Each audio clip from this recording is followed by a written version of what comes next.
Arsenal, as you say today, were cruising and purring. And I thought it was going to be an interesting game for Arsenal. And I don't know what you think about this, Shannon, because for Arsenal, you're going up against a team that's essentially relegated, and often they can play with a little bit more freedom. They're a little bit more relaxed. There's nothing to lose. There's no stress. But you guys handled it well. You rattled them. You know, there's a red card for a deliberate raking of the leg of Saka. You had their fans booing you. Like it was a very comfortable day for Arsenal today, Shannon. Yeah, Terry, look, I think the game was what impressed me mostly was there was no drop off from Madrid. There was no hangover. What it showed was through the rotation, the confidence oozing in the team to go to Ipswich, which, like you say, can be a sticky game. You know, yes, they are almost relegated, but you know that could give them the occasion. You know, guys, we almost relegated. It's Arsenal at home. We've got nothing to go.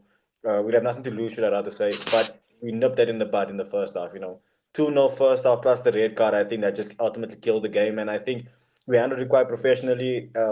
Kept players' legs ticking over, which I think is quite important. You know, because obviously I think our next game is on Wednesday against Palace, and then we only play again the following Tuesday. So you're gonna need minutes in the legs, I think, of Saka, which yes, people were kind of complaining online saying why is he starting Saka, and then you know they feel kind of justified because of the injury that he picked up. But I don't think the injury is too serious, and I think a player like him coming back after a couple months, he definitely needs more minutes in the legs. So overall, I think a very professional performance. Very happy with that. I like what I saw. I like certain players that stepped up. Trossard, for example, that literally worked so perfectly. The fact that we won with Party out the team, the new look midfield, you could kind of say, with Rice, Odegaard, and Marino, and then Trossard stepping up with 2 goals, but Marino getting involved as well. I think that kind of shows you how we aim to play with our party, especially in that game against PSG. So I think that's some good rotation that Arteta did there. I think some players, and I think Terry, you said this a couple podcasts ago. You said that you're gonna need the players that are basically your second string to still be ready. You know, with the importance of these competitions, the further Arsenal have gone, like now into the Champions League, the league games that you rotate, for example, Trossard getting goals, that is gonna have a good crossover effect when we come and play against PSG. You know, because if he does, for example, start on the bench, he still has a goal threat because he scored in his last couple of games. Martinelli again on the score sheet. So look, I'm very happy. You know, it delays the inevitable in terms of Liverpool winning the league for another weekend. So you know, at least we can keep that ticking. And I think momentum wise, I think that's exactly what we needed in terms of a performance and a scoreline. So overall, from me, very very happy. Yeah, listen, I agree. I agree. I do think, as you say, it's keeping that bench ticking over, keeping people fit, and I think that's all you guys will want to win like you did today, and you were purring today. At the same time, I think maybe he won't say this to his players, the same as you won't probably hear Amorim say this publicly, although he sort of has alluded to it. It's just about yourselves, similar to United. It's about keeping the team fit, healthy, fresh, and raring to go for those semi-finals. If you maintain second place, the only thing maintaining second place will do, it will just stop the Arteta outers picking up any steam ahead of, because I get this feeling like they're outside, trying to find a way in to find a conversation to be negative about something this week, and they're probably just, if we get close to falling out a second, that's another thing. That's the only element I think Arteta. I don't think Arteta will give a fuck about that. But yeah, you guys just ticking over nicely. But I will say this: you guys seem to be getting all your players back, getting them back to full fitness. Maybe just at the right time this season, if that makes sense. Maybe you're about to peak perfectly, potentially. I mean, Terry, like I was saying, what I was banking on, especially in the league title race with Liverpool, was Liverpool were going to have this inevitable blip late on in the season. Unfortunately for us, we weren't able to capitalize on it for whatever reason, whether it was missing Saka for a couple months, losing habits. But I always felt this team had the ability to kick on later on in the season. Did I think this would result in a Champions League semi-final? Honestly speaking, semi-final was like, okay, I give us that at the most, considering the route that we might have to face.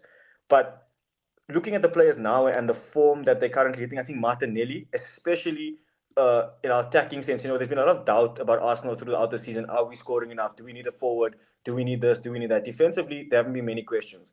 So I think ultimately for us to be peaking both offensively, but still looking assured defensively. I mean, Kivio again, that's another clean sheet. Him and Saliba unbeaten again. I think that's what 21 games they played together unbeaten. So I think that only consolidates what we already know. Arsenal are good defensively, but can their key attacking players step up in the what you call the crucial part of the season, the part of the season where you look at the best players in the world to step up?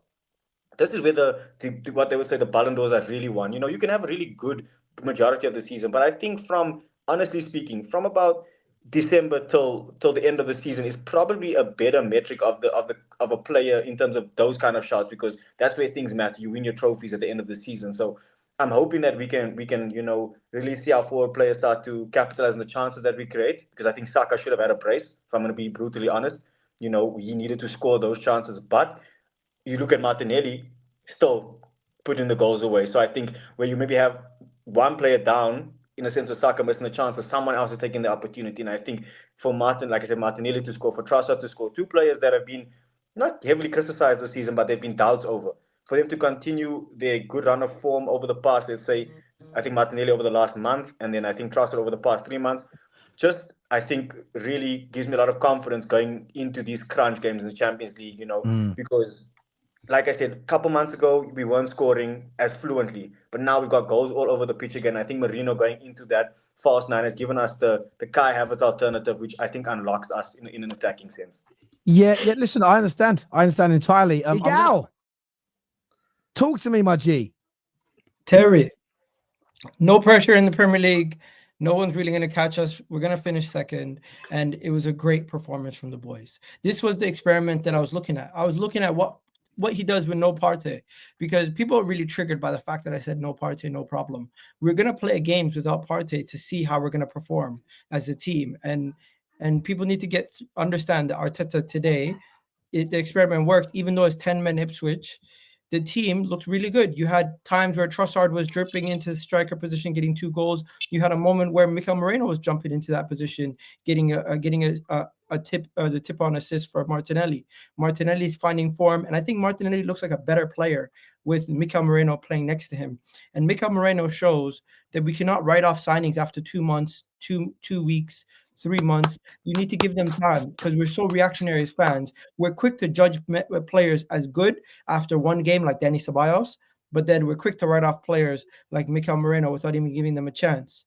And he's showing that we should have given him a chance. He did come back from an injury to start the season, and he's now been, I think, Arsenal's signing of the season. I don't think we've had a better signing than Mikel Moreno out of all the players. It's been a bad bunch, and it's been tough to pick out one. But Mikel Moreno, but he's in the last 3 months. 12 games, 9 goal contributions. You could argue without him in the last few weeks, you could have dropped out the top 4. You may not be where you are in the Champions League. Is it genuine? He's been that good. He reminds me of, and I know people are going to be like, yo, what are you talking about? But he's giving me the same impact Gundogan was giving that title-winning side to City. He's that player who can contribute from the midfield in the goal scoring side, and he can really get involved in the final third. That right there is the biggest compliment I can give him. He's really helping Arsenal get involved in the final third, and it's not only just because he's a striker. Today he was playing in midfield and he was getting involved too.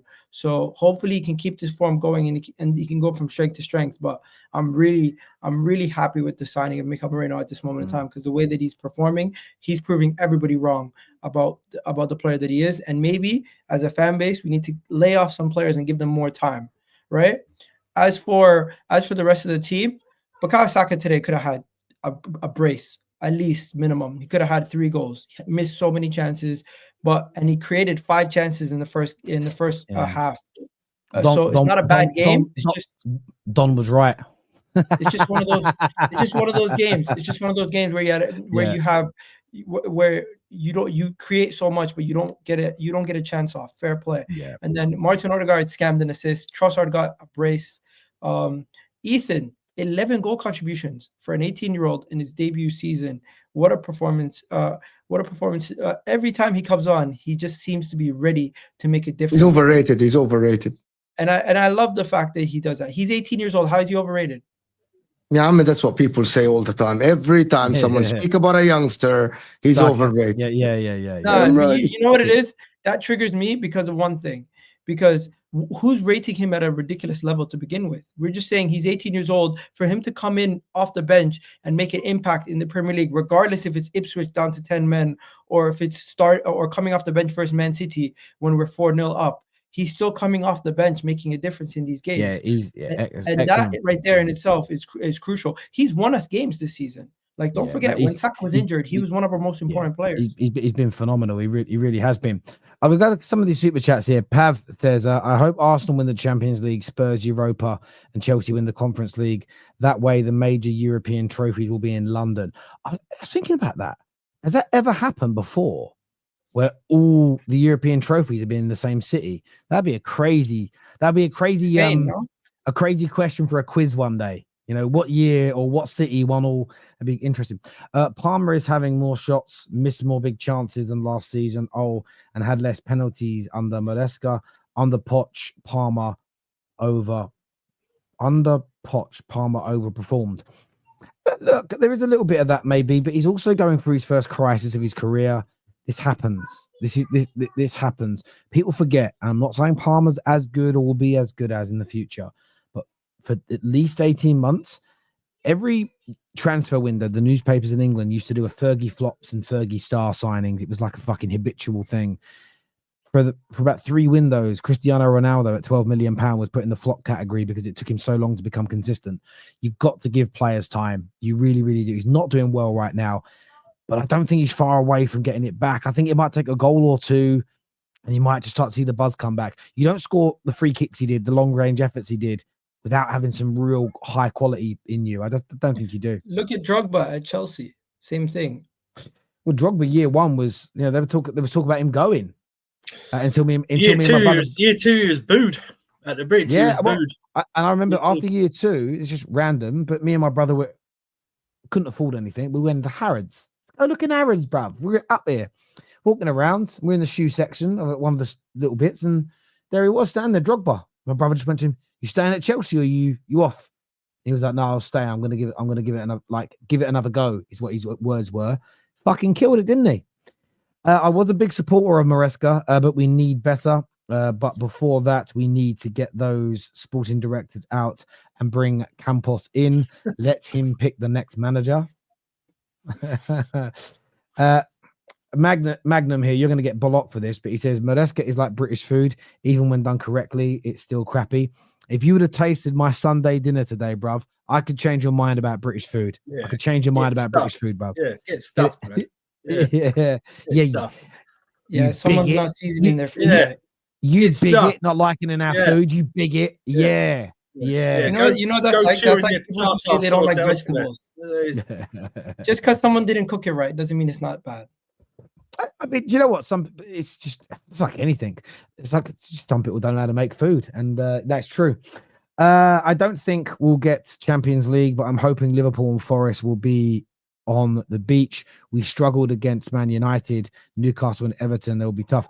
But Nottingham Forest won't be on the beach. Nottingham Forest right now, I mean, because they haven't played this weekend and they've lost 2 on the bounce, they're suddenly out of a Champions League position. But they play Tottenham tomorrow. So listen, it's going to be an amazing end to the season.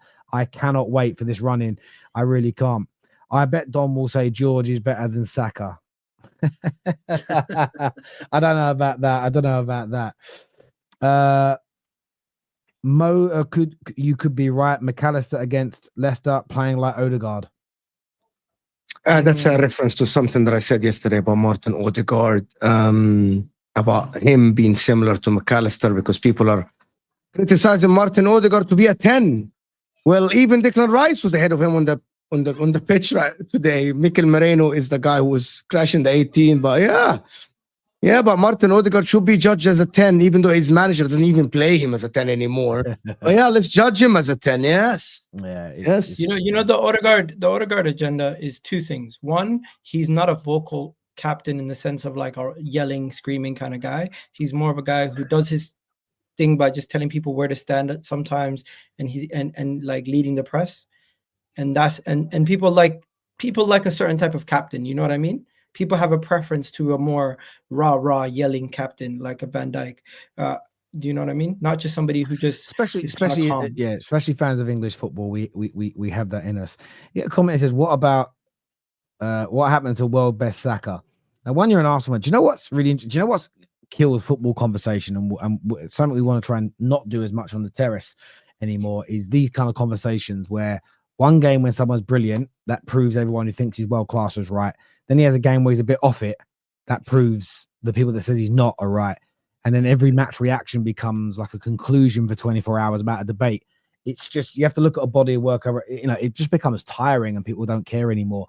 You know, Saka didn't have his greatest game today, but do you know what's ironic about today's match? His finishing was poor, but you'll get the same people that when he gets as an average game and scores a hat trick go, well, what about games when he doesn't score? Did he do anything? Yes, today he absolutely ripped Ipswich to shreds. He just didn't put the ball in the back of the net, but he had a very good game outside of that. So let's be honest. Let's be honest about it. Like, he didn't do badly, just couldn't finish.